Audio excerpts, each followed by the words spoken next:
Hello students, welcome back to our YouTube channel. तो हमने इसके लास्ट वीडियो में पढ़ा था कि इकोनॉमिक्स क्या होता है और उसके इसेंस के बारे में। आज हम पढ़ने वाले हैं माइक्रो एंड मैक्रो इकोनॉमिक्स के बारे में। तो first of all we discuss about micro economics. Micro economics होता क्या है? माइक्रो इकोनॉमिक्स दो वर्ड से बना हुआ है, माइक्रो प्लस इकोनॉमिक्स, जिसमें माइक्रो का मतलब क्या होता है? स्मॉल, मतलब कि जिसमें हम क्या बात करेंगे, किसी स्मॉल स्केल्स की बात करेंगे। अब इसमें इकोनॉमिक्स का मतलब क्या होता है? Study of economy. मतलब क्या है कि जहां पे हम क्या करते हैं, स्टडी करते हैं इकोनॉमी की ऑन द स्मॉल स्केल। मतलब कि माइक्रो इकोनॉमिक्स में क्या स्टडी किया जाएगा? इकोनॉमिक्स, मतलब कि इकोनॉमी के बारे में स्टडी किया जाएगा ऑन द स्मॉल स्केल, मतलब कि इंडिविजुअल लेवल पर। अब इसकी हम डेफिनेशन पढ़ते हैं। It involves the study of economics. हम यहाँ पे क्या करते हैं? स्टडी करते हैं इकोनॉमिक एक्टिविटीज की। जो भी हमारी इकोनॉमी में एक्टिविटीज परफॉर्म की जाती हैं for the purpose of earning money, तो वहां पे हम क्या करते हैं? स्टडी करते हैं माइक्रो इकोनॉमिक्स में किसकी? इकोनॉमिक एक्टिविटीज की एट द इंडिविजुअल यूनिट। मतलब कि जब इंडिविजुअल लेवल पर हम लोग क्या करते हैं? इकोनॉमिक एक्टिविटीज की स्टडी करते हैं। इकोनॉमिक एक्टिविटीज का मतलब जो एक्टिविटीज हम लोग परफॉर्म करते हैं पैसा कमाने के लिए। तो जब हम उसकी स्टडी करते हैं किसी एक इंडिविजुअल लेवल पे, मतलब सिंगल लेवल पे, जिसमें हम सिंगल कंज्यूमर, सिंगल प्रोड्यूसर की जब हम बात करते हैं तो वो किस में आते हैं? माइक्रो इकोनॉमिक्स में। तो बेसिकली माइक्रो इकोनॉमिक्स का मतलब है जिसमें इकोनॉमी के बारे में जाना जाता है एट द स्मॉल स्केल, मतलब कि स्मॉल लेवल पे, जिसमें एक सिंगल प्रोड्यूसर हो सकता है, सिंगल प्रोड्यूसर भी हो सकता है, सिंगल कंज्यूमर भी हो सकता है, कोई भी इंडिविजुअल यूनिट की जिसमें हम बात करेंगे। इंडिविजुअल फर्म भी हो सकती है वहां पे। तो यहाँ पे क्या क्या इंक्लूड करेंगे हम? It includes demand theory, production theory and etcetera. मतलब कि इसके अंदर हम बेसिकली क्या स्टडी करने वाले हैं? अब माइक्रो इकोनॉमिक्स में हम लोग क्या स्टडी करते हैं? थ्योरी ऑफ डिमांड, डिमांड के बारे में कि डिमांड के बढ़ने से प्राइस पे क्या इफेक्ट आता है, या प्राइस के बढ़ने से डिमांड पे क्या इफेक्ट आता है। ऐसी सप्लाई के बारे में भी हम लोग पढ़ते हैं कि सप्लाई कैसे कैसे चेंज होती है। हम प्रोडक्शन थ्योरी पे पढ़ते हैं कि प्रोड्यूसर किस बेसिस पे जो है चीजों को प्रोड्यूस करता है, उसमें कौन से लॉज एप्लीकेबल होते हैं। ऐसे हम कंज्यूमर की थ्योरी भी पढ़ते हैं। इसमें बहुत सारी थ्योरीज है जो हम लोग कवर अप करते हैं। तो माइक्रो इकोनॉमिक्स में किसकी बात की जाएगी? डिमांड। अब डिमांड, ये इंडिविजुअल डिमांड की बात करेगा यहाँ पे। ऐसे ही प्रोडक्शन थ्योरी भी पढ़ी जाएगी, कंज्यूमर थ्योरी, बहुत सारी थ्योरीज हैं जो हम लोग इसमें कवर अप करेंगे फर्दर। उसके बाद हम बात करते हैं मैक्रो इकोनॉमिक्स। अब मैक्रो इकोनॉमिक्स क्या होता है? मैक्रो इकोनॉमिक्स का मतलब होता है, ये दो वर्ड से बना हुआ है, मैक्रो और इकोनॉमिक्स, जिसमें मैक्रो का मतलब क्या है? लार्ज, मतलब कि वो इकोनॉमी जो लार्ज स्केल पे काम करती है। मतलब यहाँ पे हम क्या करेंगे? स्टडी करेंगे किसकी? इकोनॉमी की एट द लार्ज लेवल। मतलब जब हम पूरी ओवरऑल इकोनॉमी की बात करेंगे तो वो किसमें होगी? मैक्रो इकोनॉमिक्स में। It involves the study of economic activities. अब इसमें भी क्या की जाएगी? स्टडी तो इकोनॉमिक एक्टिविटीज की जाएगी, क्योंकि जो एक्टिविटीज इकोनॉमी में परफॉर्म की जाती है फॉर अर्निंग मनी। तो हम यहाँ पे क्या करेंगे? स्टडी करेंगे इकोनॉमिक एक्टिविटीज की related to economy as a whole, जो इकोनॉमी से रिलेटेड होंगी बट ओवरऑल स्केल पे। मतलब कि जो इकोनॉमी में हम लोग इनसाइड इकोनॉमी और आउटसाइड इकोनॉमी, मतलब इंटरनेशनल लेवल पे भी इसकी स्टडी की जाती है। तो जो भी इकोनॉमिक एक्टिविटीज इंटरनेशनल या नेशनल लेवल पे होती हैं, उन सब की जब हम लोग स्टडी करते हैं, that is comes under macro economics. अब इसमें हम लोग क्या क्या इंक्लूड करेंगे?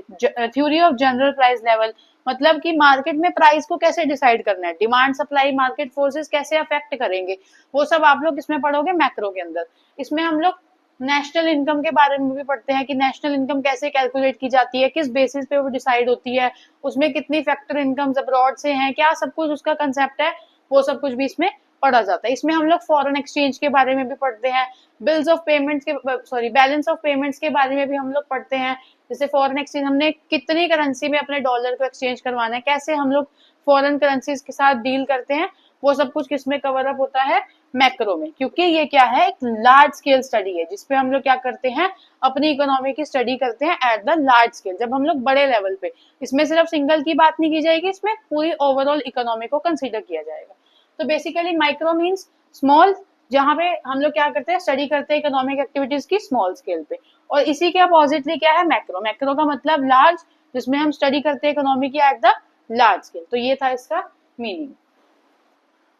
So now we will discuss about the difference between microeconomics and macroeconomics। तो हमने पहले इसका मीनिंग क्लियर कर लिया था कि माइक्रो इकोनॉमिक्स का मतलब क्या होता है और मैक्रो इकोनॉमिक्स का। अब इसके बीच में बेसिक डिफरेंस है। ये क्वेश्चन इंपॉर्टेंट है, ये एग्जाम पॉइंट ऑफ व्यू से भी आप अच्छे से प्रिपेयर कर सकते हो। ये क्वेश्चन वैसे मार्क्स जो है 5 मार्क्स में पूछा जाता है। अब हम इसमें बात करते हैं कि माइक्रो और मैक्रो इकोनॉमिक्स में बेसिक डिफरेंसेस क्या होते हैं। तो इसमें क्या कंसेप्ट को कवर करते हैं? Micro economic studies eight individual level. हमने पहले भी ये बात करी थी कि माइक्रो इकोनॉमिक्स में क्या किया जाता है, इंडिविजुअल यूनिट, इंडिविजुअल फर्म की स्टडी की जाती है एट एन इंडिविजुअल लेवल। तो इसमें क्या होगा, इंडिविजुअल लेवल पे स्टडी की जाएगी। और मैक्रो में क्या होगा, level of economy as a whole, मतलब कि लार्ज लेवल पे, जिसमें हम लोग क्या करेंगे, पूरी इकोनॉमी को कवर करेंगे with an international and national में, मतलब कि जिसमें नेशनल सारा जितनी भी इकोनॉमी में एक्टिविटीज होती हैं और जितनी इंटरनेशनल लेवल पे होती है वो दोनों को कवर किया जाएगा। इसमें सिर्फ इंडिविजुअल लेवल की बात करेंगे हम, जैसे कि मान लो हम किसी एक इंडिविजुअल फर्म की बात करते हैं जो किसी चीज की प्रोडक्शन कर रहा है, वो कैसे प्राइस को डिसाइड करेगा, क्या चीजें उसमें रोल प्ले करेगी, तो वो सारी चीजें इसमें कवर अप होती है। और ये क्या करता है, स्टडी करता है level of economy as a whole, मतलब कि जिसमें हम ओवरऑल इकोनॉमी की लार्ज स्केल पे बात करते हैं, जिसमें नेशनल इनकम वगैरह भी इंक्लूडेड होता है। उसके बाद हम बात करते हैं scope, concern with determination of output and price for an individual.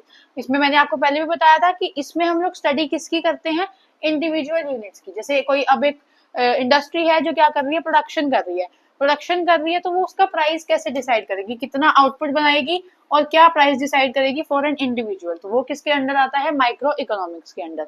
मतलब इसमें क्या होगा, आउटपुट और प्राइस के बारे में बात की जाएगी एक इंडिविजुअल के लिए। अगर मान लो मैं कॉफी का काम करती हूँ, तो मैं कॉफी की कितनी प्रोडक्शन करूंगी, उसका क्या प्राइस करूंगी, उसकी क्या मार्केट में डिमांड होगी, मैंने उसको कैसे सप्लाई करना होगा, वो सब कुछ किसके अंडर आएगा, माइक्रो इकोनॉमिक्स के अंडर आएगा। उसके बाद हम बात करते हैं मैक्रो में।